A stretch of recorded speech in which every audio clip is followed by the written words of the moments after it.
الرحیم رب اشرح لی صدری ویسر لی امری واحلل عقدۃ من لسانی یفقهوا قولی رضیت باللہ ربا وبالاسلام دینا وبمحمد نبیا ورسولا صلی اللہ علیہ وسلم اما بعد فاعوذ باللہ من الشیطان الرجیم بسم اللہ الرحمن الرحیم ولا تكونوا كالذين نسوا الله آمنت بالله صدق الله العظيم وصدق رسوله النبي الكريم الأمين إن الله وملائكته يصلون على النبي يا أيها الذين آمنوا صلوا عليه وسلموا تسليما الصلاة والسلام عليك يا سيدي يا رسول الله الصلاة والسلام عليك يا سيدي يا حبيب الله الصلاة والسلام عليك يا سيدي يا رحمة للعالمين وعلى آلك واصحابك يا سيدي يا خاتم النبيين. عزیزان محترم، آج کا درس قرآن خدا فراموشی اور فسق اور نفاق کے موضوع پہ ہے کہ ہم لوگوں نے اللہ تعالیٰ کو بھلا دیا، رب کو بھول گئے. دیکھیے اب اتنے لوگ مسجد میں ہیں، سبھی روزے دار ہوں، لیکن تراویح کے وقت آپ لوگ حاضر نہیں ہوتے. مجھے تو یہ رات خوف لگ رہا تھا کہ کہیں لوگ قرآن سننا چھوڑ ہی نہ جائیں. 1 گھنٹہ لگتا ہے، بس پونا گھنٹہ، 45 منٹ لگتے ہیں نماز تراویح کے اندر، گھنٹہ پونا گھنٹہ. ہم موبائل میں لگے رہتے ہیں تو ہمیں پتہ ہی نہیں چلتا کہ کتنے گھنٹوں ہم نے اس کو یوز کیا. ہاں جی، تو خدا کو نہ بھولو. وہ جو خالق آپ کو رزق دیتا ہے، جو تیری ضروریات کو پورا کرتا ہے، جب تو مانگتا ہے تجھے عطا کرتا ہے، تو اس خدا کو بھول گیا ہے. کس دروازے پہ جائے گا؟ اور کوئی دروازہ نہیں ہے اس کی. ایک عورت حضرت حسن بصری رضی اللہ تعالیٰ عنہ کے پاس آئی اور کہنے لگی، میری بیٹی نوجوان تھی، وہ فوت ہو گئی ہے، میں اس کو دیکھنا چاہتی ہوں کہ وہ کس حال میں ہے. تو حضرت حسن بصری رضی اللہ تعالیٰ عنہ نے اس کو وظیفہ بتایا کہ تو یہ وظیفہ کر اور تیری بیٹی جو ہے وہ تجھے خواب کے اندر نظر آئے گی کہ وہ کس حال میں. اس عورت نے وظیفہ کیا تو اس کو اس کی بیٹی اس حال میں ملی کہ لڑکی کے گلے میں زنجیریں ہیں، پاؤں میں زنجیریں ہیں، ہاتھوں میں ہتھ کڑیاں لگی ہوئی، پورے حال میں ہے. جب اس نے خواب میں دیکھا تو عورت ڈر گئی، اور جب صبح ہوئی تو حضرت حسن بصری کے پاس آئی اور کہنے لگی کہ میں نے اپنی بیٹی کو اس حال میں دیکھا ہے کہ میں اس کا وہ حال دیکھ کر برداشت نہیں کر سکتا. تو آپ اللہ کے پیارے ہیں، نیک بندے ہیں، صالح ہیں، آپ دعا کریں کہ اللہ رب العالمین میری بیٹی کو اس تکالیف سے اللہ نجات عطا فرمائے. تو حضرت حسن بصری رضی اللہ تعالیٰ عنہ آپ نے کچھ دنوں کے بعد خواب کے اندر دیکھا اسی لڑکی کو کہ وہ تخت کے اوپر بیٹھی ہوئی ہے اور اس کے گلے کے اندر ہار ہے، اور حوریں جو ہیں وہ اس کے خدمت کر رہی ہیں. تو جب حضرت حسن بصری اس کے تخت کے قریب سے گزرے تو لڑکی بولی، اے حسن، آپ مجھے پہچانتے نہیں؟ آپ نے فرمایا تو کون ہے؟ وہ لڑکی بولی، میں وہ ہوں جس کی ماں جو ہے نا آپ کے پاس آئی تھی اور کہنے لگی تھی کہ میری بیٹی فوت ہو گئی ہے، لہٰذا اس کے لیے دعا کریں کہ اللہ رب العالمین کسی طریقے سے مجھے اس کا حال مطلع ہو جائے کہ وہ کس حال میں ہے. تو حضرت حسن بصری فرمانے لگے کہ تیری ماں تو تیرا برا حال بتا رہی تھی، تیرے تو گلے میں ہار ہیں، تخت پہ بیٹھی ہوئی ہے، یہ شان و شوکت تجھے کیسے مل گئی؟ وہ لڑکی کہنے لگی کہ حال وہی تھا جو میری ماں نے آپ کو بتایا تھا، لیکن ایک آدمی ہمارے قبرستان کے پاس سے گزرا ہے، اس نے نبی اکرم نور مجسم شفیع دو عالم صلی اللہ علیہ وآلہ وسلم کی ذات گرامی پہ ایک مرتبہ درود پڑھا ہے۔ درود پڑھنے کی وجہ سے اللہ رب العالمین نے اس قبرستان کے اندر 550 میتیں ایسی تھی جن پہ عذاب ہو رہا تھا، اس کے ایک مرتبہ درود پڑھنے سے اللہ نے تمام کی قبروں کو ٹھنڈا فرما دیا۔ سبحان اللہ۔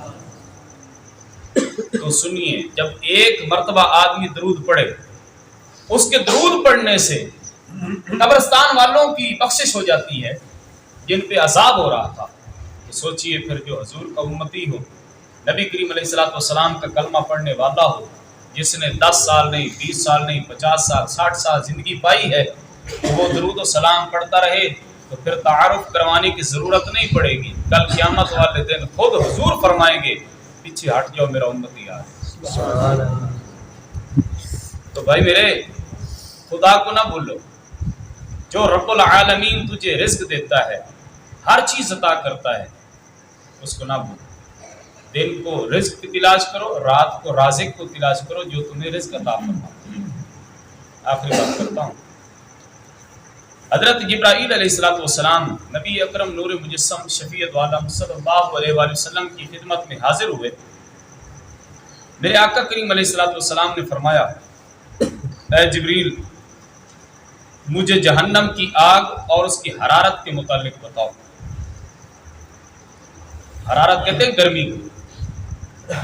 قیامت والے دن 2 طرح کا عذاب ہوگا، سخت سردی کا اور سخت گرمی کا۔ بولو تو صحیح نا، سخت سردی کا اور سخت گرمی کا، 2 طرح کا عذاب ہوگا۔ اللہ اکبر۔ سرکار نے فرمایا جہنم کی آگ کے متعلق مجھے بتاؤ۔ جبرائیل علیہ السلام عرض کرنے لگے، یا رسول اللہ، اللہ پاک نے آگ کو حکم کیا ہے کہ 1000 سال تک اس کو جلایا جائے۔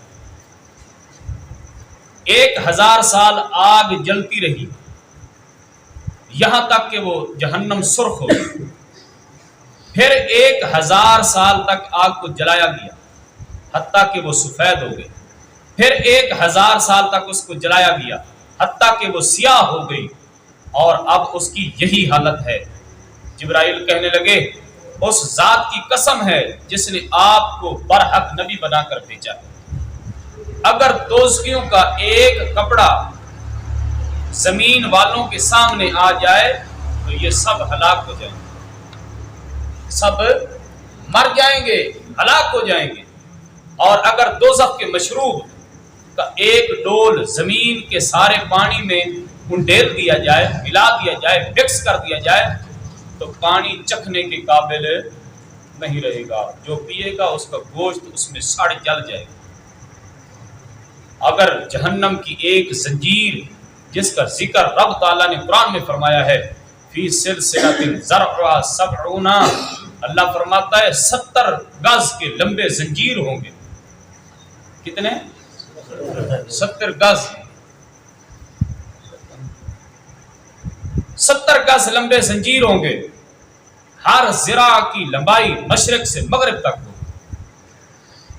اللہ اکبر۔ اگر اس زنجیر کو دنیا کے پہاڑوں پر رکھ دیا جائے تو سارے پہاڑ پگھل جائیں۔ اللہ اکبر۔ اگر کوئی آدمی جہنم کی آگ میں داخل ہو اور پھر اس سے نکال لیا جائے، اس کی ہوا کی بدبو سے تمام اہل زمین مر جائیں گے۔ حضور علیہ السلام نے جبرائیل سے پوچھا، ہے جبریل، جہنم کے دروازوں کے متعلق بتاؤ کہ وہ کیا ہیں اور کیسے ہیں۔ جبرائیل نے عرض کی، یا رسول اللہ، وہ تہ در تہ ہیں، بعض کے نیچے ہیں، ایک دروازے سے دوسرے دروازے تک 1 سال کی مسافت ہے، ہر دروازہ اپنے متصل دروازے سے 70 گنا زیادہ گرم ہے۔ اسی طرح حضور نبی کریم علیہ السلام نے ان کے دروازوں کے مکینوں کے متعلق پوچھا تو جبرائیل کہنے لگے، سب سے نچلے درجے میں منافقین ہوں گے۔ کون ہوں گے؟ منافقین، اور اس درجے کا نام حاویہ ہے۔ منافق ایسا انسان ہوتا ہے کہ جس کی مثال نبی کریم علیہ الصلوۃ والسلام نے دی کہ منافق سب سے گندا انسان ہے۔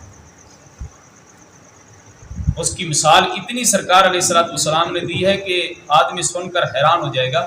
منافق کی مثال ایسے ہے، حضور فرماتے ہیں کہ ایک باڑے میں جیسے دو بکرے ہوں اور ایک بکری ہو، کبھی وہ بکری اس بکرے کے پاس جاتی ہے، کبھی اس بکرے کے پاس جاتی ہے، یعنی کہ وہ کسی ایک کی نہیں ہو سکتی۔ تو منافق بھی ایسا ہی ہوتا ہے، وہ اس کے منہ پہ جائے گا تو اس کا ہو جائے گا، اس کے منہ پہ جائے گا تو اس کا ہو جائے گا۔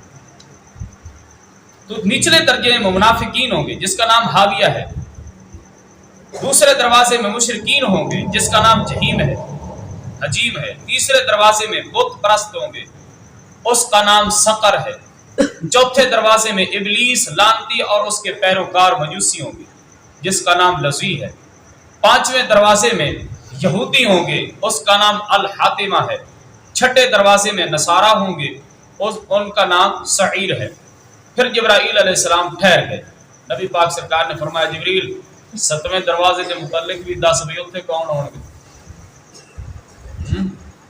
تو جبرائیل نے عرض کی یا رسول اللہ اس کے متعلق مجھ سے نہ پوچھو۔ سرکار نے فرمایا کیوں؟ عرض کرنے لگے اس درجے میں آپ کی امت کے اہل کبائر ہوں گے۔ کبائر یعنی کہ کبیرہ گناہوں کی جمع ہے کبائر، جو بڑے بڑے گناہ کرنے والے ہوں گے ان کو وہاں رکھا جائے گا، جو توبہ کیے بغیر مر جائیں گے۔ آج کچھ لوگ یہ کہتے ہیں کہ میں کل نماز شروع کروں گا، کل میں تراویح پڑھوں، کل روزہ رکھوں، کل کس نے دیکھی ہے؟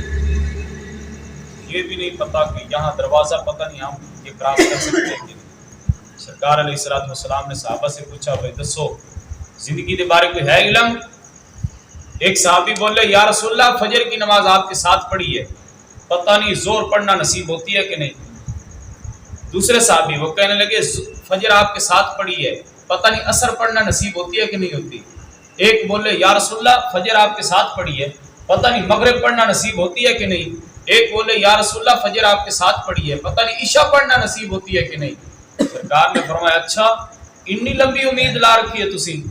سرکار نے فرمایا اگر میں محمد سے پوچھو تو زندگی اتنی ہے، ایک طرف سلام پھیر لو پتہ نہیں دوسری طرف سلام پھیرنے کا وقت ہی ملتا ہے کہ نہیں۔ اللہ رب العالمین